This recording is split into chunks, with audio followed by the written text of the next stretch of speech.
I'm Jason Stitt from Morningstar. Death and taxes may be inevitable, but with taxes, you can exert some amount of control over what you pay. Here to offer some best practices for limiting your tax burden in retirement is Morningstar's Christine Benz. Christine, thanks for joining me. Jason, great to be here. There are some ways that you can limit taxes in retirement, some best practices, as you call them.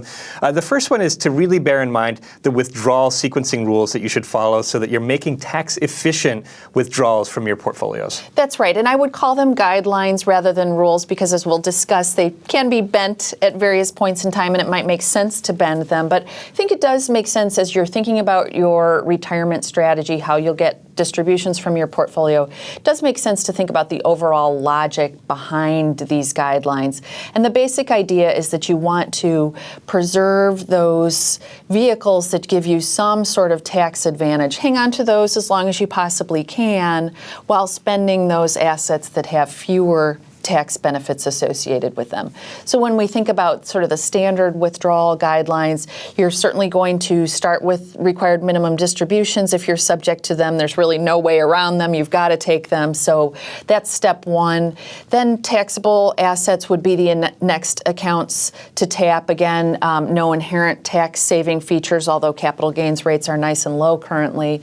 Then moving on to traditional tax deferred vehicles. These would be traditional IRAs, assets in traditional non-Roth company retirement plans. And finally, you want to save those Roth assets for last. Not only are they the most attractive from a tax standpoint during your lifetime, but they will also tend to be the most attractive for your heirs to inherit from you. So if there's money left over at the end of your lifetime, your heirs will be very grateful if it's in some sort of a Roth wrapper. And of course, you'll never have to pay RMDs on Roth. That's right. That's a key advantage. Best practice number two, as you were saying, is remembering that rules were meant to be broken. So some of those rules you just said, you may need to bend them depending on the context of the situation. So when should I be flexible with those rules? Right. So I think one thing I've heard certainly from tax planners is the last thing you want to do is sort of rotely go through each of these account types and deplete them. So go through your taxable, spend it all down till it's gone, then move on to tax deferred. Ideally, you want to keep some of these accounts alive throughout your lifetime. And the reason is that at various points in time, it may be more or less advantageous for you to tap them.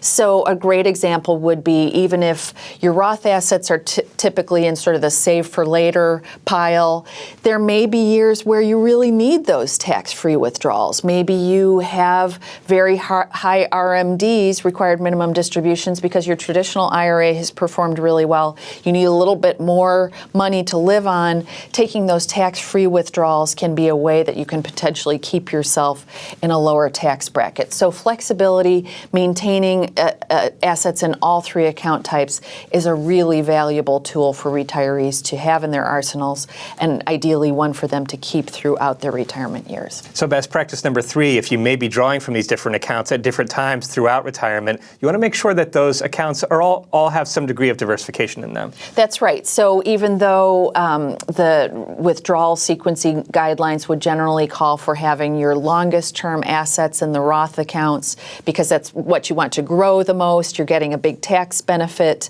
you won't pay taxes on those withdrawals.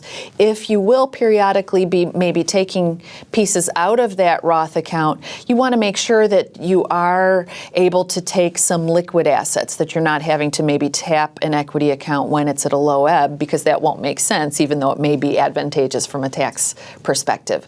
So thinking about maintaining some asset diversification within each of those three major account types can be a very valuable tool. And best practice number four has to do with what you call a sweet spot. It's an age range right before we're right when you start to retire, but before you have to take RMDs, in which you have maybe a little more flexibility and could do things like a Roth conversion. Right. With people working longer, this is getting to be an increasingly compressed period of time. But the basic idea is if you've retired, you're not earning a salary, you're just drawing from your portfolio. So that may be a good time to make those conversions because you're not taking those RMDs, which could bump you up into a higher tax bracket. You may be able to keep yourself in a very low tax bracket during those years. The tricky part is that we've sometimes heard about the go, slow go, no go cycle throughout retirement. This is oftentimes when people are feeling most active. They're feeling like doing some of the expensive travel where they would want to be drawing upon their portfolios. So it's definitely a balance. Many people in these years, say between age 65 and age 70, really aren't feeling like short shrifting themselves from a quality of life standpoint. So you've got to find that right balance, but it is something to explore, particularly if you do have a lot of traditional IRA 401k assets that are going to be subject to RMDs. Best practice number 5, don't be afraid to ask for some help.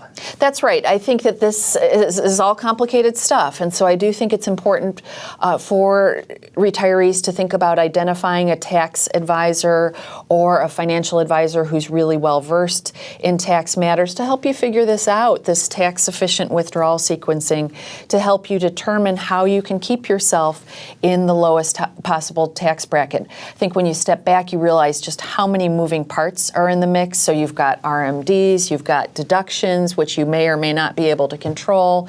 You've got potentially subsidies under the Affordable Care Act that you may be eligible for. You've got Social Security and various elements of taxation that fall under that umbrella.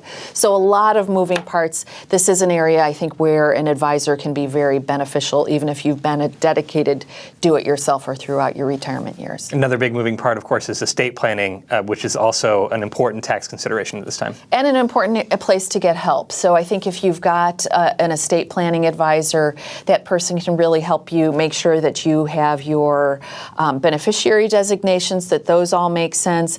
And that person can also help you figure out, well, of these various pools of assets, which are going to be the most attractive for me to spend during my lifetime, which am I better off trying to leave to kids, grandkids, other loved ones in my life. 5 great tax best practices for retirees. Christine, thanks for joining me. Thank you, Jason.